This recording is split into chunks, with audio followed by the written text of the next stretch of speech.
ਸਤਿ ਸ਼੍ਰੀ ਅਕਾਲ ਗਾਈਜ਼, ਤੁਹਾਡਾ ਸਵਾਗਤ ਹੈ ਜੀ ਸਾਡੇ ਚੈਨਲ ਕੈਰੀ ਕਮਾਨ ਪੋਲਿਟੀ ਵੀਡੀਓ 'ਤੇ ਦੁਬਾਰਾ ਆਉਣ ਲਈ। ਹਾਂਜੀ, ਅੱਜ ਦਾ ਟੌਪਿਕ ਹੈਗਾ ਜੀ ਫੰਡਾਮੈਂਟਲ ਰਾਈਟਸ ਭਾਵ ਮੌਲਿਕ ਅਧਿਕਾਰ। ਮੌਲਿਕ ਅਧਿਕਾਰ ਭਾਰਤੀ ਸੰਵਿਧਾਨ ਦੇ ਭਾਗ 3 ਅੰਡਰ ਨੇ ਜੀ। ਇਹਨਾਂ ਦੀ ਗਿਣਤੀ 12 ਤੋਂ ਲੈ ਕੇ 35 ਤੱਕ ਹੈ। ਹਾਂਜੀ, ਜਿਹੜੇ ਇਹ ਮੌਲਿਕ ਅਧਿਕਾਰਾਂ ਸੰਬੰਧੀ ਆਪਾਂ ਇਹ MCQ ਲੈ ਕੇ ਆ ਰਹੇ ਹਾਂ ਪੰਜਾਬੀ ਮੀਡੀਅਮ ਵਿੱਚ। ਇਹ ਪੋਲੀਟੀਕਲ ਲੈਕਚਰਾਰ ਅਤੇ master cadre PS TET C-TET ਅਤੇ ਹੋਰ ਐਗਜ਼ਾਮਾਂ ਲਈ ਵੀ ਬਹੁਤ ਜ਼ਿਆਦਾ ਜ਼ਰੂਰੀ ਨੇ ਜੀ। ਲਗਭਗ ਹਰੇਕ ਐਗਜ਼ਾਮ ਵਿੱਚ ਫੰਡਾਮੈਂਟਲ ਰਾਈਟਸ ਤੋਂ MCQ ਆ ਹੀ ਜਾਂਦੇ ਨੇਗੇ। ਵੀਡੀਓ ਸਟਾਰਟ ਕਰਨ ਤੋਂ ਪਹਿਲਾਂ ਰਿਕੁਐਸਟ ਆ ਜੀ, ਜੋ ਫਸਟ ਟਾਈਮ ਚੈਨਲ 'ਤੇ ਵਿਜ਼ਿਟ ਕੀਤੇ ਨੇ ਪਲੀਜ਼ ਸਬਸਕ੍ਰਾਈਬ ਕਰ ਲੈਣਾ ਤਾਂ ਕਿ ਸਭ ਤੋਂ ਪਹਿਲਾਂ ਨੋਟੀਫਿਕੇਸ਼ਨ ਤੁਹਾਡੇ ਤੱਕ ਪਹੁੰਚ ਜਾਇਆ ਕਰੇ। ਚਲੋ ਜੀ ਸਟਾਰਟ ਕਰਨ ਜਾ ਰਹੇ ਹਾਂ ਜੀ। ਇੱਕ ਮਿੰਟ ਜੀ, ਥੋੜ੍ਹਾ ਜ਼ੂਮ ਕਰ ਲੈਂਦੇ ਜੀ। PPT ਬਣਾਉਣ 'ਚ ਥੋੜ੍ਹੀ ਜਿਹੀ ਪ੍ਰੋਬਲਮ ਆ ਗਈ ਸੀ। ਚਲੋ ਜੀ ਸਟਾਰਟ ਕਰਨ ਜਾ ਰਿਹਾ। ਰਾਜ ਅਜਿਹਾ ਕੋਈ ਕਾਨੂੰਨ ਨਹੀਂ ਬਣਾਏਗਾ ਜੋ ਮੌਲਿਕ ਅਧਿਕਾਰਾਂ ਨੂੰ ਘਟਾਉਂਦਾ ਹੈ ਜਾਂ ਸਮਾਪਤ ਕਰ ਦਿੰਦਾ ਹੈ। ਹੇਠ ਲਿਖਿਆਂ ਵਿੱਚੋਂ ਕਿਹੜਾ ਇੱਕ ਇਸ ਉਦੇਸ਼ ਦੀ ਦ੍ਰਿਸ਼ਟੀ ਨਾਲ ਕਾਨੂੰਨ ਨਹੀਂ ਮੰਨਿਆ ਜਾਵੇਗਾ? ਆਪਸ਼ਨ ਨੇ ਜੀ ਅਧਿਆਦੇਸ਼, ਉਪਨਿਯਮ, ਨਿਯਮ ਜਾਂ ਫਿਰ ਸੰਵਿਧਾਨ ਸੋਧ। ਸਹੀ ਆਨਸਰ ਬਣੂਗਾ ਜੀ ਇਹਦਾ ਆਪਸ਼ਨ ਨੰਬਰ C, ਨਿਯਮ। ਚਲੋ ਜੀ ਨੈਕਸਟ ਹੈ ਜੀ। ਠੀਕ ਹੈ ਜੀ। ਹੇਠਾਂ ਵਿੱਚੋਂ ਕਿਸ ਮਾਮਲੇ ਵਿੱਚ ਸਰਵਉੱਚ ਅਦਾਲਤ ਨੇ ਸੰਸਦ ਨੂੰ ਮੂਲ ਅਧਿਕਾਰਾਂ ਵਿੱਚ ਸੋਧ ਕਰਾਉਣ 'ਤੇ ਰੋਕ ਦਿੱਤਾ ਸੀ? ਆਪਸ਼ਨ ਨੇ ਜੀ ਸੱਜਣ ਸਿੰਘ ਬਨਾਮ ਰਾਜਸਥਾਨ ਰਾਜ, ਸ਼ੰਕਰੀ ਪ੍ਰਸਾਦ ਬਨਾਮ ਭਾਰਤ ਸਰਕਾਰ ਜਾਂ ਫਿਰ ਚੰਪਾਕਨ ਦੋਰਾਈ ਬਨਾਮ ਮਦਰਾਸ ਰਾਜ, ਗੋਲਕਨਾਥ ਬਨਾਮ ਪੰਜਾਬ ਸਰਕਾਰ। ਸਹੀ ਆਪਸ਼ਨ ਬਣੂਗੀ ਜੀ ਇਹਦੀ ਆਪਸ਼ਨ ਨੰਬਰ D। ਜਿਹੜਾ ਸਰਵਉੱਚ ਅਦਾਲਤ ਨੇ ਸੰਸਦ ਨੂੰ ਜਿਹੜੇ ਮੂਲ ਅਧਿਕਾਰ ਨੇ ਉਹਨਾਂ 'ਤੇ ਅਮੈਂਡਮੈਂਟ ਕਰਨ ਤੋਂ ਰੋਕ ਲਗਾਈ ਸੀ, ਕਿਹੜੇ ਵਿੱਚ ਲਗਾਈ ਸੀ ਜੀ? ਇਹ ਗੋਲਕਨਾਥ ਬਨਾਮ ਪੰਜਾਬ ਸਰਕਾਰ। ਇਹ ਪੰਜਾਬ ਰਾਜ ਨਾਲ ਸੰਬੰਧਿਤ ਹੈ, ਇਸ ਲਈ ਇੰਪੋਰਟੈਂਟ ਹੋ ਜਾਂਦਾ ਜੀ ਪੰਜਾਬ ਦੇ ਪੇਪਰਾਂ ਲਈ ਧਿਆਨ ਰੱਖਣਾ। ਇਹ ਕੇਸ ਕਦੋਂ ਹੋਇਆ ਸੀ ਜੀ? 1967 ਵਿੱਚ। ਇਹ ਵੀ ਧਿਆਨ ਰੱਖਣਾ ਹੈ, ਇੰਪੋਰਟੈਂਟ ਹੈ। ਚਲੋ ਜੀ ਨੈਕਸਟ ਹੈ। ਇੱਕ ਮਿੰਟ ਜ਼ੂਮ ਕਰ ਲੈਂਦੇ ਹਾਂ। ਓਕੇ ਠੀਕ ਹੈ ਜੀ। ਸੈਨਿਕ ਬਲਾਂ ਦੇ ਸੰਦਰਭ ਵਿੱਚ ਮੌਲਿਕ ਅਧਿਕਾਰਾਂ ਨੂੰ ਕੌਣ ਪਰਿਵਰਤਿਤ ਕਰ ਸਕਦਾ ਹੈ? ਹਾਂਜੀ, ਜਿਹੜੇ ਸੈਨਿਕ ਬਲਾਂ ਨਾਲ ਸੰਬੰਧਿਤ ਮੌਲਿਕ ਅਧਿਕਾਰ ਹੁੰਦੇ ਨੇ ਉਹਨਾਂ ਨੂੰ ਚੇਂਜ ਕੌਣ ਕਰ ਸਕਦਾ ਜੀ? ਆਪਸ਼ਨ ਨੇ ਰਾਸ਼ਟਰਪਤੀ, ਰੱਖਿਆ ਮੰਤਰੀ, ਸੰਸਦ ਜਾਂ ਫਿਰ ਸਰਵਉੱਚ ਅਦਾਲਤ। ਸਹੀ ਆਪਸ਼ਨ ਬਣੂਗੀ ਜੀ ਇਹਦੀ ਆਪਸ਼ਨ ਨੰਬਰ C, ਸੰਸਦ। ਇਹ ਕਿਸ ਆਰਟੀਕਲ ਅਧੀਨ ਚੇਂਜ ਕਰ ਸਕਦੇ ਜੀ? ਆਰਟੀਕਲ 34 ਅਧੀਨ ਜੀ। ਇਹ ਵੀ ਧਿਆਨ ਰੱਖਣਾ। ਚਲੋ ਜੀ ਨੈਕਸਟ ਹੈ ਜੀ। ਹੇਠਾਂ ਵਿੱਚੋਂ ਕਿਹੜਾ ਅਨੁਛੇਦ ਸੰਵਿਧਾਨਿਕ ਉਪਚਾਰਾਂ ਦਾ ਅਧਿਕਾਰ ਪ੍ਰਦਾਨ ਕਰਦਾ ਹੈ? ਹਾਂਜੀ, ਇਹ ਰਿਟ ਨਾਲ ਸੰਬੰਧਿਤ ਹੈ ਜੀ। ਵੀ ਰਿਟ ਕੌਣ ਕਿਸ ਅਨੁਛੇਦ ਵਿੱਚ ਦਿੱਤੇ ਗਏ ਨੇਗੇ? ਆਪਸ਼ਨ ਹੈ ਜੀ ਅਨੁਛੇਦ 19, ਅਨੁਛੇਦ 32, ਅਨੁਛੇਦ 33 ਜਾਂ ਫਿਰ ਅਨੁਛੇਦ 35 ਵਿੱਚ। ਸਹੀ ਆਪਸ਼ਨ ਹੈ ਜੀ ਜਿਹੜਾ ਸੁਪਰੀਮ ਕੋਰਟ ਨਾਲ ਸੰਬੰਧਿਤ ਹੈ ਸੰਵਿਧਾਨਿਕ ਉਪਚਾਰ ਨੇ ਰਿਟ ਸੰਬੰਧੀ ਅਧਿਕਾਰ ਆ ਕਿਹੜਾ ਜੀ? Option number B, article 32। ਚਲੋ ਜੀ ਨੈਕਸਟ ਹੈ ਜੀ।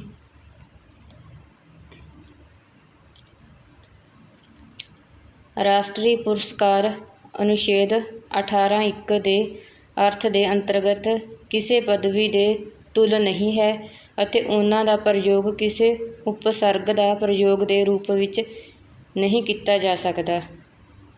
ਹਾਂਜੀ, ਜਿਹੜਾ ਆਰਟੀਕਲ 18 ਦੇ ਅਧੀਨ ਪੁਰਸਕਾਰਾਂ ਨਾਲ ਸੰਬੰਧਿਤ ਇਹ MCQ ਆ। ਆਪਸ਼ਨ ਦੇਖਦੇ ਹਾਂ ਜਿਹਦਾ ਬਾਲਾਜੀ ਰਾਘਵ ਬਨਾਮ ਭਾਰਤ ਸੰਘ, ਪਾਦਵਜੀ ਬਨਾਮ ਭਾਰਤ ਸੰਘ, ਰਾਜਮੀ ਰਾਘਵਨ ਬਨਾਮ ਭਾਰਤ ਸੰਘ ਜਾਂ ਫਿਰ ਕੁਗੌਰੀ ਬਨਾਮ ਭਾਰਤ ਸੰਘ। ਸਹੀ ਆਪਸ਼ਨ ਹੈ ਜੀ ਇਹਦੀ option number A, Balaji Raghavan ਬਨਾਮ ਭਾਰਤ ਸੰਘ। ਚਲੋ ਜੀ ਨੈਕਸਟ ਹੈ ਜੀ।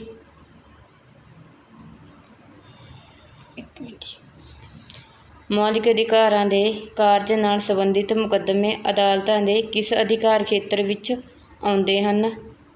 ਹਾਂਜੀ ਜੀ, ਜਿਹੜੇ ਫੰਡਾਮੈਂਟਲ ਰਾਈਟਸ ਨਾਲ ਸੰਬੰਧਿਤ ਮੁਕੱਦਮੇ ਹੁੰਦੇ ਨੇ, ਕੇਸ ਹੁੰਦੇ ਨੇ, ਕਿਹੜੇ ਅਧਿਕਾਰ ਖੇਤਰ ਵਿੱਚ ਆਉਂਦੇ ਨੇ ਜੀ? ਇਹ ਸਰਵਉੱਚ ਅਦਾਲਤ ਦਾ ਪਰਮਾਰਸ਼ਦਾਤਰੀ ਖੇਤਰਾਧਿਕਾਰ ਜਾਂ ਫਿਰ ਸਰਵਉੱਚ ਅਦਾਲਤ ਦਾ ਮੌਲਿਕ ਖੇਤਰਾਧਿਕਾਰ, ਸਰਵਉੱਚ ਅਦਾਲਤ ਦਾ ਅਪੀਲੀ ਖੇਤਰਾਧਿਕਾਰ। ਆਪਸ਼ਨ ਨੰਬਰ ਡੀ, ਰਾਸ਼ਟਰਪਤੀ ਦੁਆਰਾ ਵਿਸ਼ੇਸ਼ ਖੇਤਰਾਧਿਕਾਰ। ਸਹੀ ਆਪਸ਼ਨ ਬਣੂਗੀ ਜੀ ਮੌਲਿਕ ਅਧਿਕਾਰਾਂ ਨਾਲ ਸੰਬੰਧਿਤ ਜਿਹੜੇ ਮੁਕੱਦਮੇ ਆਉਂਦੇ ਨੇ ਇਹ ਸੁਪਰੀਮ ਕੋਰਟ ਦੇ ਮੌਲਿਕ ਖੇਤਰਾਧਿਕਾਰ ਵਿੱਚ ਆਉਂਦੇ ਨੇ। Option number B is right answer. Next ਹੈ ਜੀ, ਸੰਵਿਧਾਨ ਦੇ ਅਨੁਛੇਦ 14 ਵਿੱਚ ਪ੍ਰਯੁਕਤ ਵਿਧੀ ਦੇ ਸਨਮੁਖ ਸਮਾਨਤਾ ਸ਼ਬਦ ਕਿਸ ਸੰਵਿਧਾਨ ਤੋਂ ਲਿਆ ਗਿਆ ਹੈ? ਹਾਂਜੀ, ਵਿਧੀ ਦੇ ਸਨਮੁਖ ਸਮਾਨਤਾ ਜਿਹੜਾ ਸ਼ਬਦ ਆ ਇਹ ਕਿਸ ਸੰਵਿਧਾਨ ਤੋਂ ਲਿਆ ਗਿਆ ਜੀ? ਆਪਸ਼ਨ ਹੈ ਸੰਯੁਕਤ ਰਾਜ ਅਮੈਰੀਕਾ, ਬ੍ਰਿਟੇਨ, ਆਸਟ੍ਰੇਲੀਆ ਜਾਂ ਫਿਰ ਸਵਿਟਜ਼ਰਲੈਂਡ। ਸਹੀ ਆਪਸ਼ਨ ਬਣੂਗੀ ਜੀ ਇਹਦੀ ਆਪਸ਼ਨ ਨੰਬਰ ਬੀ, ਬ੍ਰਿਟੇਨ ਤੋਂ। ਚਲੋ ਜੀ ਨੈਕਸਟ ਹੈ ਜੀ, ਹੇਠਾਂ ਲਿਖਿਆਂ ਵਿੱਚੋਂ ਕੌਣ ਮੌਲਿਕ ਅਧਿਕਾਰ ਨਹੀਂ ਹੈ? ਹਾਂਜੀ, ਕਿਹੜਾ ਮੌਲਿਕ ਅਧਿਕਾਰ ਨਹੀਂ ਹੈ ਉਸ ਬਾਰੇ ਦੱਸਣਾ ਗਾ। ਆਪਸ਼ਨ ਹੈ ਜੀ ਭਾਸ਼ਣ ਦੀ ਸੁਤੰਤਰਤਾ, ਸੰਵਿਧਾਨਿਕ ਉਪਚਾਰਾਂ ਦਾ ਅਧਿਕਾਰ, ਸੰਪੱਤੀ ਦਾ ਅਧਿਕਾਰ ਜਾਂ ਫਿਰ ਦੇਸ਼ ਭਰ ਵਿੱਚ ਸੁਤੰਤਰਤਾਪੂਰਵਕ ਭ੍ਰਮਣ ਕਰਨ ਦਾ ਅਧਿਕਾਰ। ਸਹੀ ਆਪਸ਼ਨ ਬਣੂਗੀ ਜੀ ਆਪਸ਼ਨ ਨੰਬਰ ਸੀ, ਸੰਪੱਤੀ ਦਾ ਅਧਿਕਾਰ। ਇਹ ਮੌਲਿਕ ਅਧਿਕਾਰ ਨਹੀਂ ਹੈਗਾ ਜੀ। ਪਹਿਲਾਂ ਇਹ ਅਧਿਕਾਰ ਮੌਲਿਕ ਅਧਿਕਾਰ ਵਿੱਚ ਹੁੰਦਾ ਸੀ, ਪਰ ਹੁਣ ਇਹਨੂੰ ਕੱਢ ਕੇ IGS 300 ਵਿੱਚ ਇੱਕ ਕਾਨੂੰਨੀ ਅਧਿਕਾਰ ਬਣਾ ਦਿੱਤਾ ਗਿਆ ਜੀ। ਚਲੋ ਜੀ ਨੈਕਸਟ ਹੈ ਜੀ, ਹੇਠਾਂ ਲਿਖਿਆਂ ਵਿੱਚੋਂ ਕਿਸ ਸੰਸ਼ੋਧਨ ਨੇ ਮੌਲਿਕ ਅਧਿਕਾਰਾਂ ਦੀ ਤੁਲਨਾ ਵਿੱਚ ਨੈਤਿਕ ਨੀਤੀ ਨਿਰਦੇਸ਼ਕ ਤੱਤਾਂ ਨੂੰ ਵਰੀਅਤਾ ਪ੍ਰਦਾਨ ਕੀਤੀ? ਹਾਂਜੀ, ਕਿਹੜਾ ਸੰਵਿਧਾਨਕ ਸੰਸ਼ੋਧਨ ਹੋਇਆ ਸੀ ਜਿਸ ਵਿੱਚ ਮੌਲਿਕ ਅਧਿਕਾਰਾਂ ਤੋਂ ਵੱਧ ਸ਼ਕਤੀ ਹੈ ਜਿਹੜੀ ਕਿਹਨੂੰ ਵੱਧ ਵਰੀਅਤਾ ਦਿੱਤੀ ਸੀ? ਰਾਜਨੀਤੀ ਦੇ ਨਿਰਦੇਸ਼ਕ ਤੱਤਾਂ ਨੂੰ। ਆਪਸ਼ਨ ਹੈ ਜੀ 49ਵਾਂ ਸੰਸ਼ੋਧਨ, 39ਵਾਂ ਸੰਸ਼ੋਧਨ, 42ਵਾਂ ਸੰਸ਼ੋਧਨ ਜਾਂ ਫਿਰ 44ਵਾਂ ਸੰਸ਼ੋਧਨ। ਸਹੀ ਆਪਸ਼ਨ ਬਣੂਗੀ ਜੀ ਇਹਦੀ ਜਿਨ੍ਹਾਂ ਨੇ ਮੌਲਿਕ ਅਧਿਕਾਰਾਂ ਤੋਂ ਵੱਧ ਰਾਜਨੀਤੀ ਦੇ ਨਿਰਦੇਸ਼ਕ ਤੱਤਾਂ ਨੂੰ ਵਰੀਅਤਾ ਦਿੱਤੀ ਸੀ। ਆਪਸ਼ਨ ਨੰਬਰ ਸੀ 42ਵਾਂ ਸੰਸ਼ੋਧਨ ਹੈ ਜੀ। ਚਲੋ ਜੀ ਨੈਕਸਟ ਹੈ ਜੀ, ਭਾਰਤੀ ਸੰਵਿਧਾਨ ਵਿੱਚ ਕਿਸ ਪ੍ਰਕਾਰ ਦੇ ਮੌਲਿਕ ਅਧਿਕਾਰਾਂ 'ਤੇ ਜ਼ਿਆਦਾ ਬਲ ਦਿੱਤਾ ਗਿਆ ਹੈ? ਆਪਸ਼ਨ ਹੈ ਜੀ ਰਾਜਨੀਤਿਕ ਅਤੇ ਸਮਾਜਿਕ ਅਧਿਕਾਰ, ਆਰਥਿਕ ਅਤੇ ਸਮਾਜਿਕ ਅਧਿਕਾਰ, ਸਮਾਜਿਕ ਅਤੇ ਨੈਤਿਕ ਅਧਿਕਾਰ ਜਾਂ ਫਿਰ ਰਾਜਨੀਤਿਕ ਅਤੇ ਨੈਤਿਕ ਅਧਿਕਾਰ। ਸਹੀ ਆਪਸ਼ਨ ਬਣੂਗੀ ਜੀ ਜ਼ਿਆਦਾ ਬਲ ਦਿੱਤਾ ਗਿਆ ਹੈਗਾ ਉਹ ਹੈਗਾ ਜੀ ਆਪਸ਼ਨ ਨੰਬਰ ਏ, ਰਾਜਨੀਤਿਕ ਅਤੇ ਸਮਾਜਿਕ ਅਧਿਕਾਰ। ਚਲੋ ਜੀ ਨੈਕਸਟ ਹੈ ਜੀ,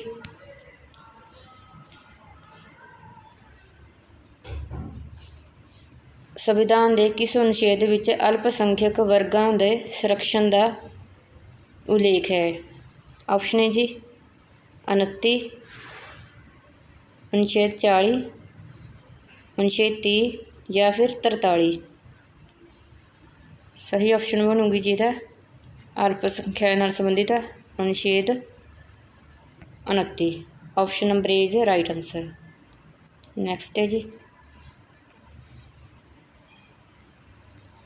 ਠੀਕ ਹੈ, ਭਾਰਤੀ ਸੰਵਿਧਾਨ ਵਿੱਚ ਬ੍ਰਿਟਿਸ਼ ਪਦਵੀ ਦਾ ਅਨੁਸਰਣ ਕਰਨ ਦਾ ਅਧਿਕਾਰ ਨੂੰ ਕਿਸ ਰੂਪ ਵਿੱਚ ਵਰਗੀਕ੍ਰਿਤ ਕੀਤਾ ਗਿਆ ਹੈ? ਆਪਸ਼ਨ ਹੈ ਜੀ ਅਧਿਕਾਰ ਦੇ ਰੂਪ ਵਿੱਚ, ਨੈਸਰਗਿਕ ਅਧਿਕਾਰ ਦੇ ਰੂਪ ਵਿੱਚ, ਪ੍ਰਕਿਰਤਿਕ ਅਤੇ ਅਪ੍ਰਤੀਤ ਅਧਿਕਾਰ ਦੇ ਰੂਪ ਵਿੱਚ ਜਾਂ ਫਿਰ ਸੰਵਿਧਾਨ ਦੁਆਰਾ ਪ੍ਰਦੱਤ ਅਧਿਕਾਰਾਂ ਦੇ ਰੂਪ ਵਿੱਚ। ਹਾਂਜੀ, ਜਿਹੜਾ ਬ੍ਰਿਟਿਸ਼ ਪਦਵੀ ਦੇ ਆਧਾਰ 'ਤੇ ਕੀਤਾ ਹੈ ਵਰਗੀਕ੍ਰਿਤ ਹੋਏਗਾ ਜੀ ਆਪਸ਼ਨ ਨੰਬਰ ਡੀ, ਸੰਵਿਧਾਨ ਦੁਆਰਾ ਪ੍ਰਦੱਤ ਅਧਿਕਾਰਾਂ ਦੇ ਰੂਪ ਵਿੱਚ। Option number D is right answer. ਚਲੋ ਜੀ ਨੈਕਸਟ ਹੈ ਜੀ,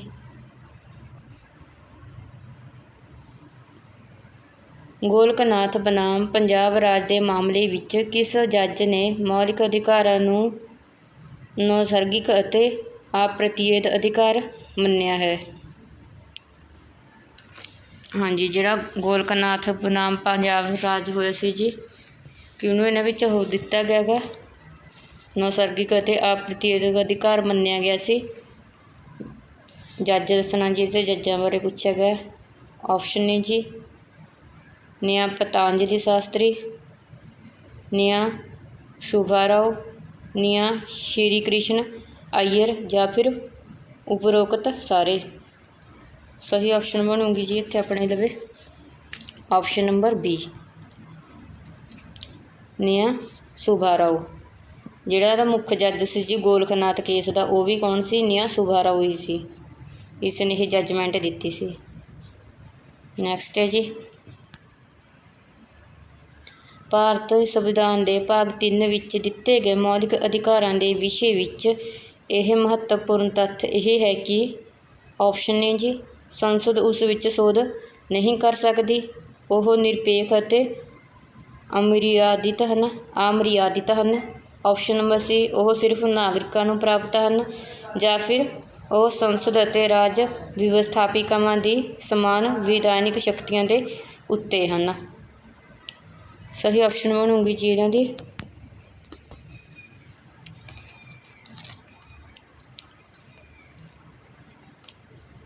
ਆਪਸ਼ਨ ਨੰਬਰ ਡੀ ਜੀ, ਉਹ ਸੰਸਦ ਅਤੇ ਰਾਜ ਦੀ ਵਿਵਸਥਾਪਕ ਸਮਾਨ ਵਿਧਾਇਕ ਸ਼ਕਤੀਆਂ ਦੇ ਉੱਤੇ ਹਨ। ਚਲੋ ਜੀ, ਨੈਕਸਟ ਹੈ ਜੀ, ਭਾਰਤ ਵਿੱਚ ਮੂਲ ਅਧਿਕਾਰ ਤਾਲਮੇਲ ਕਰਨ ਦਾ ਯਤਨ ਕਰਦੇ ਹਨ। ਹਾਂਜੀ, ਕਿਸ ਨਾਲ ਤਾਲਮੇਲ ਕਰਨ ਦਾ ਯਤਨ ਕਰਦੇ ਹਨ? ਵਿਅਕਤੀਗਤ ਸੁਤੰਤਰਤਾ ਅਤੇ ਸਮਾਜਿਕ ਨਿਯੰਤਰਣ ਵਿੱਚ, ਵਿਅਕਤੀਗਤ ਸੁਤੰਤਰਤਾ ਅਤੇ ਸਮੂਹਿਕ ਕਿਰਿਆ ਵਿੱਚ, ਵਿਅਕਤੀਗਤ ਸੁਤੰਤਰਤਾ ਅਤੇ ਸਮਾਨਤਾ ਵਿੱਚ, ਜਾਂ ਫਿਰ ਵਿਅਕਤੀਗਤ ਸੁਤੰਤਰਤਾ ਅਤੇ ਨਿਆਂ ਵਿੱਚ। ਸਹੀ ਆਪਸ਼ਨ ਬਣੂਗੀ ਜੀ ਇਹਦੀ ਆਪਸ਼ਨ ਨੰਬਰ ਸੀ, ਵਿਅਕਤੀਗਤ ਸੁਤੰਤਰਤਾ ਅਤੇ ਸਮਾਨਤਾ ਵਿੱਚ ਤਾਲਮੇਲ ਕਰਨ ਦਾ ਯਤਨ ਕਰਦੇ ਨੇ ਜੀ। ਨੈਕਸਟ ਹੈ ਜੀ, ਗ੍ਰੈਨਵਿਲ ਆਸਟਿਨ ਦੇ ਅਨੁਸਾਰ ਮੂਲ ਅਧਿਕਾਰ ਅਤੇ ਰਾਜ ਦੀ ਨੀਤੀ ਦੇ ਨਿਰਦੇਸ਼ਕ ਦੇ ਅਧਿਆਏ ਸਮਿਲਿਤ ਰੂਪ ਵਿੱਚ ਪ੍ਰਸਤੁਤ ਕਰਦੇ ਹਨ। ਉਦੇਸ਼ ਅਤੇ ਸਾਧਨ ਦਾ ਘੋਸ਼ਣਾ ਪੱਤਰ, ਸੰਵਿਧਾਨ ਦਾ ਅਨੁਕਰਣ, ਰਾਜ ਦਰਸ਼ਨ ਜਾਂ ਫਿਰ ਉੱਚ ਆਦਰਸ਼ ਦਾ ਨਾਮਾਤਰ ਚਿੰਨ੍ਹ। ਸਹੀ ਆਪਸ਼ਨ ਹੈ ਜੀ ਇਹਦੀ ਜਿਹੜੀ ਗ੍ਰੈਨਵਿਲ ਆਸਟਿਨ ਨੇ ਮੂਲ ਅਧਿਕਾਰ ਅਤੇ ਰਾਜ ਦੀ ਨੀਤੀ ਦੇ ਨਿਰਦੇਸ਼ਕ ਅਧਿਆਏ ਨਾਲ ਸੰਬੰਧਿਤ ਸਮਿਲਿਤ ਕੀਤਾ ਗਿਆ ਸੀ, ਉਹ ਹੈ ਕਿ ਕਿਸ ਤਰ੍ਹਾਂ ਕੀਤਾ ਸੀ? ਆਪਸ਼ਨ ਨੰਬਰ ਏ, ਉਦੇਸ਼ ਅਤੇ ਸਾਧਨ ਦਾ ਘੋਸ਼ਣਾ ਪੱਤਰ ਦੇ ਆਧਾਰ 'ਤੇ। ਯਾਦ ਰੱਖ ਲੈਣਾ ਜੀ, ਇਹ ਜੀ ਸਟੇਟਮੈਂਟ ਕਈ ਵਾਰ ਆ ਜਾਂਦੀਆਂ ਨੇ। ਨੈਕਸਟ ਹੈ ਜੀ, ਮੂਲ ਅਧਿਕਾਰਾਂ ਦਾ ਸੰਰਖਣ ਹੈ ਉੱਚਤਮ ਅਦਾਲਤ, ਪ੍ਰਧਾਨ ਮੰਤਰੀ, ਰਾਸ਼ਟਰਪਤੀ ਜਾਂ ਫਿਰ ਸੰਸਦ। ਸਹੀ ਆਪਸ਼ਨ ਹੈ ਜੀ ਜਿਹੜਾ ਮੌਲਿਕ ਅਧਿਕਾਰ ਹੁੰਦੇ ਨੇ ਇਹਦਾ ਸੰਰਖਕ ਹੈਗਾ ਜੀ ਸੁਪਰੀਮ ਕੋਰਟ ਜਾਂ ਫਿਰ ਉੱਚਤਮ ਅਦਾਲਤ। ਇਸ ਆਰਟੀਕਲ ਅਧੀਨ ਇਹਦੀ ਰੱਖਿਆ ਕਰਦੇ ਜੀ ਆਰਟੀਕਲ 32 ਵਿੱਚ। ਜੇ ਹੀ ਹਾਈ ਕੋਰਟ ਸੰਬੰਧਿਤ ਪੁੱਛ ਲਏ ਆਰਟੀਕਲ, ਤਾਂ ਆਰਟੀਕਲ ਹੈਗਾ ਜੀ 226 ਹਾਈ ਕੋਰਟ ਨਾਲ ਸੰਬੰਧਿਤ ਹੈ ਜਿਹੜਾ। ਠੀਕ ਹੈ, ਨੈਕਸਟ ਹੈ ਜੀ, ਭਾਰਤ ਵਿੱਚ ਸ਼ੋਸ਼ਣ ਦੇ ਵਿਰੁੱਧ ਅਧਿਕਾਰ ਦੇ ਅੰਤਰਗਤ ਹੇਠਾਂ ਲਿਖਿਆਂ ਵਿੱਚੋਂ ਕਿਹੜਾ ਪਰਿਕਲਪਿਤ ਕੀਤੇ ਗਏ ਹਨ? ਆਪਸ਼ਨ ਹੈ ਜੀ ਮਾਨਵ ਦੇਹ ਵਪਾਰ ਅਤੇ ਬਾਲ ਮਜ਼ਦੂਰ ਦੇ ਵਿਰੁੱਧ, ਛੂਤ-ਛਾਤ ਦਾ ਅੰਤ, ਅਲਪ ਸੰਖਿਆ ਦੇ ਹਿੱਤਾਂ ਦੀ ਸੁਰੱਖਿਆ, ਜਾਂ ਫਿਰ ਕਾਰਖਾਨਿਆਂ ਅਤੇ ਖਦਾਨਾਂ ਵਿੱਚ ਬੱਚਿਆਂ ਦੀ ਮਜ਼ਦੂਰੀ ਦਾ ਵਿਰੋਧ। ਹਾਂਜੀ, ਸ਼ੋਸ਼ਣ ਵਿਰੁੱਧ ਦੱਸਣਾ ਜੀ ਆਪਾਂ ਨੇ। ਜਿਹੜਾ ਸੈਕਿੰਡ ਹੈ ਛੂਆ-ਛੂਤ ਦਾ, ਇਹ ਤਾਂ ਆਰਟੀਕਲ 17 ਵਿੱਚ ਆ ਜਾਊ। ਛੂਆ-ਛੂਤ ਨਾਲ ਸੰਬੰਧਿਤ ਕਿਹੜੇ ਨੇ ਜੀ? 23 ਅਤੇ 24 ਨੰਬਰ ਆਰਟੀਕਲ ਨੇ, ਇਹ ਵੀ ਧਿਆਨ ਰੱਖਣਾ ਗਾ। ਅਲਪ ਸੰਖਿਆਕਾਂ ਨਾਲ ਕਿਹੜਾ ਸੰਬੰਧਿਤ ਜੀ? ਆਰਟੀਕਲ 29 ਸੰਬੰਧਿਤ ਆ। ਇਸ ਲਈ 2 ਅਤੇ 3 ਜਿੱਥੇ ਜਿੱਥੇ ਆ ਜਾਣਗੇ ਉਹ ਕੱਟ ਹੋ ਜਾਣਗੇ। ਸਹੀ ਆਪਸ਼ਨ ਬਣੂਗੀ ਜੀ ਆਪਣੇ ਲਵੇ ਆਪਸ਼ਨ ਨੰਬਰ ਡੀ, 1 ਅਤੇ 4 ਆਪਣਾ ਰਾਈਟ ਆਨਸਰ ਹੈ ਜੀ। ਮਾਨਵ ਦੇਹ ਵਪਾਰ ਅਤੇ ਬਾਲ ਮਜ਼ਦੂਰੀ ਦਾ ਵਿਰੋਧ ਅਤੇ ਕਾਰਖਾਨੇ ਅਤੇ ਖਦਾਨਾਂ ਵਿੱਚ ਬੱਚਿਆਂ ਦੀ ਮਜ਼ਦੂਰੀ ਦਾ ਵਿਰੋਧ, ਇਹ ਸ਼ੋਸ਼ਣ ਦੇ ਵਿਰੁੱਧ ਆ ਜਾਂਦੇ ਨੇ ਜੀ। ਨੈਕਸਟ ਹੈ ਜੀ, ਹੇਠਾਂ ਵਿੱਚੋਂ ਕਿਹੜਾ ਸਹੀ ਕਥਨ ਹੈ? ਰਾਜਨੀਤਿਕ ਅਧਿਕਾਰ ਸਿਰਫ ਨਾਗਰਿਕਾਂ ਨੂੰ ਦਿੱਤੇ ਜਾਂਦੇ ਹਨ ਜਾਂ ਫਿਰ ਰਾਜਨੀਤਿਕ ਅਧਿਕਾਰ ਸਿਰਫ ਧਾਰਮਿਕ ਦੇਸ਼ਾਂ ਵਿੱਚ ਮਿਲਦੇ ਹਨ। ਰਾਜਨੀਤਿਕ ਅਧਿਕਾਰ ਸਿਰਫ ਵਿਦੇਸ਼ੀਆਂ ਨੂੰ ਪ੍ਰਦਾਨ ਕੀਤੇ ਜਾਂਦੇ ਹਨ। ਆਪਸ਼ਨ ਨੰਬਰ ਡੀ, ਰਾਜਨੀਤਿਕ ਅਧਿਕਾਰ ਨਾਗਰਿਕ ਅਤੇ ਵਿਦੇਸ਼ੀਆਂ ਨੂੰ ਪ੍ਰਦਾਨ ਕੀਤੇ ਜਾਂਦੇ ਹਨ। ਸਹੀ ਆਪਸ਼ਨ ਬਣੂਗੀ ਜੀ, ਜਿਹੜੇ ਰਾਜਨੀਤਿਕ ਅਧਿਕਾਰ ਹੁੰਦੇ ਨੇ ਸਿਰਫ ਇਹ ਨਾਗਰਿਕਾਂ ਨੂੰ ਦਿੱਤੇ ਜਾਂਦੇ ਨੇ, ਵਿਦੇਸ਼ੀਆਂ ਨੂੰ ਨਹੀਂ ਦਿੱਤੇ ਜਾਂਦੇ ਜੀ। ਨੈਕਸਟ ਹੈ ਜੀ, ਭਾਰਤੀ ਸੰਵਿਧਾਨ ਵਿੱਚ ਮੌਲਿਕ ਅਧਿਕਾਰਾਂ ਨੂੰ ਕੌਣ ਨਿਲੰਬਿਤ ਕਰ ਸਕਦਾ ਹੈ? ਆਪਸ਼ਨ ਹੈ ਜੀ, ਰਾਸ਼ਟਰਪਤੀ, ਸੰਸਦ, ਸਰਵਉੱਚ ਅਦਾਲਤ ਜਾਂ ਫਿਰ ਸਪੀਕਰ। ਸਹੀ ਆਪਸ਼ਨ ਬਣੂਗਾ ਜੀ ਆਪਸ਼ਨ ਨੰਬਰ ਏ, ਰਾਸ਼ਟਰਪਤੀ। ਕਿਸ ਆਰਟੀਕਲ ਅਧੀਨ ਨਿਲੰਬਿਤ ਕਰ ਸਕਦਾ ਜੀ ਇਹ? 358 ਦੇ ਆਧਾਰ 'ਤੇ। ਕਿਹੜੇ ਨੂੰ? ਬਾਕੀ ਸਭ ਨੂੰ ਨਿਲੰਬਿਤ ਹੋ ਜਾਂਦਾ, ਜਿਹੜਾ 20 ਅਤੇ 21 ਨੰਬਰ ਆਰਟੀਕਲ ਹੈ ਜੀ ਇਹਨਾਂ ਨੂੰ ਨਿਲੰਬਿਤ ਨਹੀਂ ਕੀਤਾ ਜਾਂਦਾ ਗਾ। ਨੈਕਸਟ ਹੈ ਜੀ, ਮੌਲਿਕ ਅਧਿਕਾਰ ਅਤੇ ਮੂਲ ਕਰਤੱਵਾਂ ਵਿੱਚ ਪ੍ਰਮੁੱਖ ਅੰਤਰ ਹੈ। ਹਾਂਜੀ, ਮੌਲਿਕ ਅਧਿਕਾਰ ਅਤੇ ਜਿਹੜੇ ਮੂਲ ਕਰਤੱਵ ਨੇ, ਡਿਊਟੀਜ਼ ਹੁੰਦੇ ਨੇ, ਇਹਨਾਂ ਵਿੱਚ ਆਪਾਂ ਨੇ ਅੰਤਰ ਦੱਸਣਾ ਜੀ। ਮੌਲਿਕ ਅਧਿਕਾਰ ਰਾਜ ਦੁਆਰਾ ਨਾਗਰਿਕਾਂ ਨੂੰ ਪ੍ਰਦਾਨ ਹੈ, ਜਦਕਿ ਮੂਲ ਕਰਤੱਵ ਨਾਗਰਿਕਾਂ ਦੇ ਦਾਇਿਤਵ ਦੇ ਰੂਪ ਵਿੱਚ ਵਰਣਿਤ ਹੈ। ਆਪਸ਼ਨ ਨੰਬਰ ਬੀ, ਮੌਲਿਕ ਅਧਿਕਾਰ ਅਤੇ ਮੂਲ ਕਰਤੱਵ ਪਰਸਪਰ ਪੂਰਕ ਹਨ। ਨੈਕਸਟ ਹੈ ਜੀ, ਮੌਲਿਕ ਅਧਿਕਾਰ ਵਿਅਕਤੀ ਵਿਸ਼ੇਸ਼ ਦੇ ਲਈ ਹਨ, ਜਦਕਿ ਮੂਲ ਕਰਤੱਵ ਨਾਗਰਿਕਾਂ ਦੇ ਲਈ ਹਨ। ਉਪਰੋਕਤ ਸਾਰੇ ਸਹੀ ਹਨ। ਚਲੋ ਜੀ ਦੇਖਦੇ ਹਾਂ ਕਿਹੜਾ ਰਾਈਟ ਆਨਸਰ ਬਣੂਗਾ ਜੀ। ਮੌਲਿਕ ਅਧਿਕਾਰ ਅਤੇ ਕਰਤੱਵ ਪਰਸਪਰ ਪੂਰਕ ਹਨ, ਇਹ ਤਾਂ ਕੋਈ ਅੰਤਰ ਨਹੀਂ ਹੋਇਆ ਜੀ, ਇਸ ਲਈ ਗਲਤ ਸਟੇਟਮੈਂਟ ਹੋ ਜੂਗੀ। ਮੌਲਿਕ ਅਧਿਕਾਰ ਵਿਅਕਤੀ ਵਿਸ਼ੇਸ਼ ਲਈ ਹਨ, ਜਦਕਿ ਮੂਲ ਕਰਤੱਵ ਨਾਗਰਿਕਾਂ ਦੇ ਲਈ ਹਨ, ਇਹ ਵੀ ਰੋਂਗ ਹੈ ਜੀ, ਕਿਉਂਕਿ ਮੌਲਿਕ ਅਧਿਕਾਰ ਹੁੰਦੇ ਨੇ ਜਿਹੜੇ ਉਹ ਨਾਗਰਿਕਾਂ ਦੇ ਲਈ ਹੁੰਦੇ ਹਨ, ਜਿਹੜਾ ਆਪਾਂ ਨੂੰ ਆਪਸ਼ਨ ਨੰਬਰ ਏ ਵਿੱਚ ਦਿਸ ਰਿਹਾ ਹੈਗਾ। ਜਦਕਿ ਜਿਹੜੇ ਕਰਤੱਵ ਹੁੰਦੇ ਨੇ ਉਹ ਦਾਇਿਤਵ ਭਾਵ ਡਿਊਟੀਜ਼ ਹੁੰਦੀਆਂ ਨੇ ਨਾਗਰਿਕਾਂ ਦੀਆਂ, ਇਸ ਲਈ ਆਪਣਾ ਏ ਨੰਬਰ ਆਪਸ਼ਨ ਹੈ ਜਿਹੜਾ ਉਹ ਸਹੀ ਹੋ ਜਾਊਗਾ ਜੀ। ਧਿਆਨ ਨਾਲ ਦੇਖ ਲੈਣਾ ਕਿਹੜਾ ਸਹੀ ਹੈ ਜੀ, ਆਪਸ਼ਨ ਨੰਬਰ ਏ ਆਪਣਾ ਰਾਈਟ ਆਨਸਰ ਬਣਦਾ ਜੀ। ਨੈਕਸਟ ਹੈ ਜੀ, ਸੰਵਿਧਾਨ ਵਿੱਚ ਮੂਲ ਅਧਿਕਾਰਾਂ ਦਾ ਵਰਣਨ ਕਿਸ ਅਨੁਛੇਦ ਵਿੱਚ ਕੀਤਾ ਗਿਆ ਹੈ? ਅਨੁਛੇਦ 10 ਤੋਂ 20 ਜਾਂ ਫਿਰ 32 ਤੋਂ 66, ਅਨੁਛੇਦ 14 ਤੋਂ 35, ਉਪਰੋਕਤ ਸਾਰੇ। ਸਹੀ ਆਪਸ਼ਨ ਬਣੂਗੀ ਜੀ ਆਪਸ਼ਨ ਨੰਬਰ ਸੀ 14 ਤੋਂ 35। ਠੀਕ ਹੈ, ਚਲੋ ਜੀ ਨੈਕਸਟ ਹੈ ਜੀ,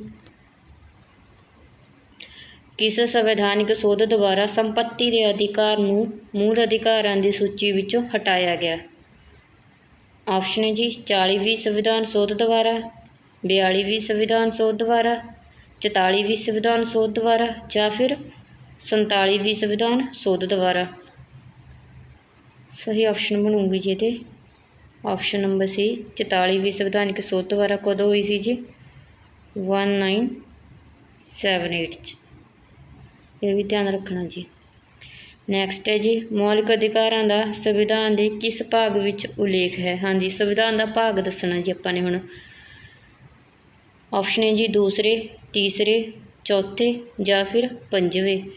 ਜਿਹੜੇ ਮੌਲਿਕ ਅਧਿਕਾਰ ਨਾਲ ਸੰਬੰਧਿਤ ਭਾਗ ਆ ਜੀ ਉਹ ਹੈਗਾ ਆਪਸ਼ਨ ਨੰਬਰ ਬੀ, ਤੀਸਰੇ 'ਚ। ਚਲੋ ਜੀ ਨੈਕਸਟ ਹੈ ਜੀ, ਮੂਲ ਅਧਿਕਾਰਾਂ ਨੂੰ ਪਰਿਵਰਤਿਤ ਕਰਨ ਦੇ ਲਈ ਰਿਟ ਜਾਰੀ ਕਰ ਸਕਦੇ ਹਨ? ਆਪਸ਼ਨ ਹੈ ਜੀ ਜ਼ਿਲ੍ਹਾ ਅਦਾਲਤਾਂ ਨੂੰ, ਰਾਸ਼ਟਰਪਤੀ ਨੂੰ, ਸਿਰਫ ਉੱਚਤਮ ਅਦਾਲਤ ਨੂੰ ਜਾਂ ਫਿਰ ਉੱਚਤਮ ਅਦਾਲਤ ਅਤੇ ਉੱਚ ਅਦਾਲਤਾਂ ਦੋਵਾਂ ਲਈ।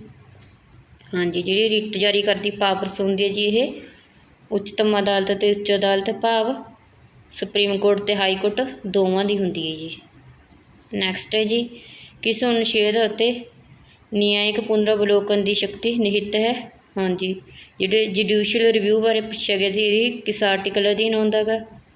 ਆਪਸ਼ਨ ਹੈ ਜੀ ਅਨੁਛੇਦ 12, ਅਨੁਛੇਦ 14, ਅਨੁਛੇਦ 10 ਜਾਂ ਫਿਰ ਅਨੁਛੇਦ 13। ਜਿਹੜੇ ਨਿਆਇਕ ਪੁਨਰਵਲੋਕਨ ਦੀ ਸ਼ਕਤੀ ਹੈ ਭਾਵ ਜੁਡੀਸ਼ੀਅਲ ਰਿਵਿਊ ਹੈ ਜੀ, ਇਹ ਆਪਸ਼ਨ ਨੰਬਰ ਡੀ ਆਰਟੀਕਲ 13 ਦੇ ਅਧੀਨ ਆਉਂਦਾ ਜੀ। ਨੈਕਸਟ ਹੈ ਜੀ, ਹੇਠਾਂ ਲਿਖਿਆਂ ਵਿੱਚੋਂ ਕਿਹੜਾ ਅਧਿਕਾਰ मूल अधिकारां नाल संबंधित है। ऑप्शन है जी बंबई राज बनाम बलसाला, शर्मा बनाम कृष्ण, पश्चिमी बंगाल राज बनाम भारत संघ, या फिर गोरखनाथ बनाम पंजाब राज। ये जी MC जो क्वेश्चन है थोड़ा जिहा गलत लिखा गया, ये केस लिखना जी, किहड़े केस विच मूल अधिकारां नाल संबंधित है। अधिकार नहीं केस लिख लेना जी, या मामला लिख लेना। ठीक है जी, ਇਹਦਾ सही ऑप्शन बनूगा जी ऑप्शन नंबर डी, गोरखनाथ बनाम पंजाब राज। नैक्सट है जी हेठा लिखिया मौलिक अधिकारां विचों किस नूं आपातकाल विच भी निलंबित नहीं किया जा सकता। हाँ जी, असीं पहला पिछे तुहानूं आर्टिकल नंबर दस्से सी जी। चलो देखते हैं जी ऑप्शन, समानता का अधिकार, सुतंत्रता का अधिकार, जीवन का अधिकार, या फिर संवैधानिक उपचारां का अधिकार। सही ऑप्शन बनूगी जी यदि ऑप्शन नंबर सी, जीवन का अधिकार। इन्हों जिहड़े आपातकाल हुंदे ने उस समय भी इन्हों हटाया नहीं जा सकता। जीवन का अधिकार किस आर्टिकल अधीन आउंदा जी, आर्टिकल 21 के अधीन, परसनल लिबर्टी च। चलो जी नैक्सट है जी, भारतीय संविधान के हेठां विचों किस अनुच्छेद के अंतर्गत मौलिक अधिकारां दे परिवर्तन का निलंबन किया जा सकता है। हाँ जी, मौलिक अधिकारां नूं हटाया जा सकता है अनुच्छेद 359, या फिर आर्टिकल 369, 364, या फिर 374। सही ऑप्शन बनूंगी जी यदि ऑप्शन नंबर ए, 359 के आधार पर। कौन निलंबित कर सकता जी, प्रेसिडेंट भाव राष्ट्रपति। चलो जी नैक्सट है जी, संविधान विच उल्लिखित मौलिक अधिकार आउंदे हन। हाँ जी, उन्होंने प्रकृति कही जी होंदी है जी, नेचर किस तरह का होंदा गा मौलिक अधिकारां दा, उस बारे दसना जी। सकारात्मक, नकारात्मक, सकारात्मक ज़्यादा, सॉरी नकारात्मक ज़्यादा ते सकारात्मक घट, सकारात्मक ज़्यादा ते नकारात्मक घट। जिहड़े मौलिक अधिकारां दा दिता गया जी आपां नूं उल्लिखित, वो दिता गया नकारात्मक ज़्यादा ते सकारात्मक घट, क्योंकि वह पूरी तरह एब्सोल्यूट नहीं दिते गए, उन्होंने बहुत सारिया रोकां लगाई गई ने गीਆਂ, इसलिए नकारात्मक पक्ष ज़्यादा ते सकारात्मक पक्ष घट हैगा। चलो जी नैक्सट है जी, मौलिक अधिकार ऑप्शन ने जी शासकों का अधिकार है, पुलिस अधिकार है, या फिर समाजिक जीवन की ओह प्राथमिक शर्तां जिन्हां ते बिना नागरिक अपने जीवन नूं सब तो वधिया नहीं बना सकता है। उपरोक्त विच कोई भी नहीं। सही ऑप्शन है जी ऑप्शन नंबर सी, मौलिक अधिकार की हुंदे ने जी, जिस तो बिना जिहड़ा व्यक्ति है नागरिक अपने जीवन नूं सब तो वधिया नहीं बना सकता। नैक्सट है जी, भारतीय जनता दे लई 1928 विच मौलिक अधिकारां दी मंग की रिपोर्ट किस दी अध्यक्षता विच हुई। हाँ जी, जिहड़े 1928 विच मौलिक अधिकारां दी मंग की एक रिपोर्ट पेश की गई सी, किस दी अध्यक्षता विच हुई सी जी। ऑप्शन ने जवाहरलाल नेहरू, BG तिलक, मोतीलाल नेहरू, या फिर मानवेंद्र नाथ राय। सही ऑप्शन बनूंगी जी ये अपने लवे ऑप्शन नंबर ए, ना सॉरी ये ऑप्शन नंबर सी होगा जी, मोतीलाल नेहरू के रिपोर्ट के आधार पर बनी सी जी मंग की गई सी मौलिक अधिकारां दी। ऑप्शन नंबर सी अपना राइट आंसर है जी। चलो जी नैक्सट है जी, मौलिक अधिकार अधिरोपित करते हैं राज ते व्यक्ति ते, राज ते व्यक्ति दोवां ते, या फिर सिर्फ नागरिक ते। सही ऑप्शन बनूंगी जी किस किस ते रोक लगाउंदे ने मौलिक अधिकार, राज ते व्यक्ति दोवां ते। नैक्सट है जी, कि भारतीय संसद मौलिक अधिकारां नूं संशोधित कर सकती है, भी उस विच चेंज कर सकती है या अमेंड कर सकती है। ऑप्शन है जी नहीं, कदे भी नहीं, हाँ, उपरोक्त विचों कोई भी नहीं। हाँ जी, जिहड़ी संसद है वो अमेंडमेंट कर सकती है, जिसलिए सही आंसर बनूगा हाँ, किस आर्टिकल अधीन कर सकती है, 358 ते 59 के आधार पर। ਚਲੋ ਜੀ ਨੈਕਸਟ ਹੈ ਜੀ, ਕਿਸ ਵਾਦ ਵਿੱਚ ਜੱਜ ਪਤੰਜਲੀ ਸ਼ਾਸਤਰੀ ਨੇ ਕਿਹਾ ਸੀ ਕਿ ਮੌਲਿਕ ਅਧਿਕਾਰਾਂ ਦੀ ਮੁੱਖ ਵਿਸ਼ੇਸ਼ਤਾ ਇਹ ਹੈ ਕਿ ਉਹ ਰਾਜ ਦੁਆਰਾ ਪਾਰਿਤ ਵਿਧੀਆਂ ਨਾਲ ਉੱਪਰ ਹਨ। ਆਪਸ਼ਨ ਹੈ ਜੀ, ਗੋਪਾਲਨ ਬਨਾਮ ਮਦਰਾਸ ਰਾਜ, ਰਮੇਸ਼ ਥਾਪਰ ਬਨਾਮ ਮਦਰਾਸ ਰਾਜ, ਚਿੰਤਾਮਣੀ ਰਾਏ ਬਨਾਮ मध्य प्रदेश राज, या फिर मद्रास राज बनाम जीवी राव। सही ऑप्शन बनूंगी जी जी ऑप्शन नंबर ए। किस विच गया सी? गोपालन नाथ बनाम मद्रास राज च। नैक्सट है जी, निवारक निरोध नूं किसने असफलतावां दा श्रोमणी दस्सिया है? ऑप्शन है जी, पंडित ठाकुरदास भार्गव, राजगोपालाचारी, डॉक्टर अंबेडकर, उपरोक्त विचों कोई भी नहीं। ये स्टेटमेंट इंपॉर्टेंट है जी, नोट कर लेना। की पूछा गया कि निवारक निरोध नूं किसने असफलतावां दा श्रोमणी दस्सिया है?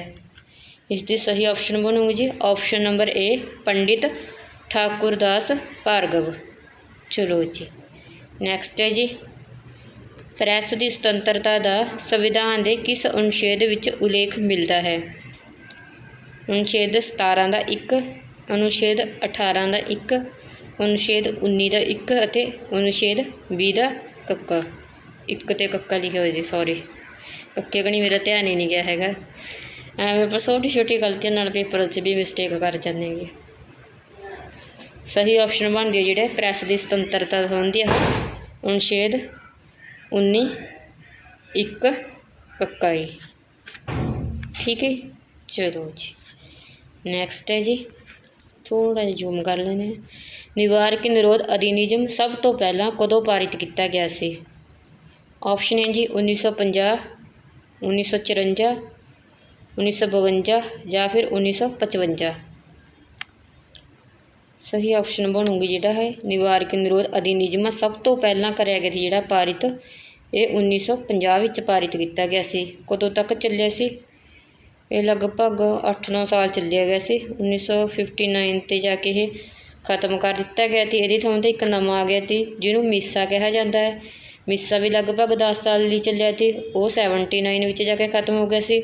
उस तो बाद टांडा आया सी, आई गैस टांडा तो बाद पोटा आया सीगा। ये जिहड़े निवारक निरोध नाल संबंधित ਵੱਖ-ਵੱਖ लिआंदे गए थे जिहड़े अलग अलग नियमां नाल नियम सी जी। चलो जी अज लिए इन्नी MCQ सी।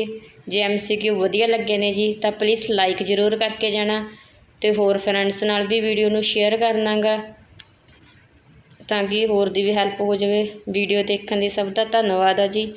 जे भी कोई क्वेश्चन विच तुहानूं ऐं लगदा भी आंसर गलत दस्सिया जा रहा वीडियो च तो प्लीज़ तुसीं कमेंट करके जरूर दस्सिया करो ताकि असीं भी दुबारा तो रीचैक कर सकीए ताकि गलत इन्फॉर्मेशन किसी तक ना पहुँचे ਅਤੇ हर एक दा पेपर वधिया सिलैक्शन होवे चंगे नंबरां विच।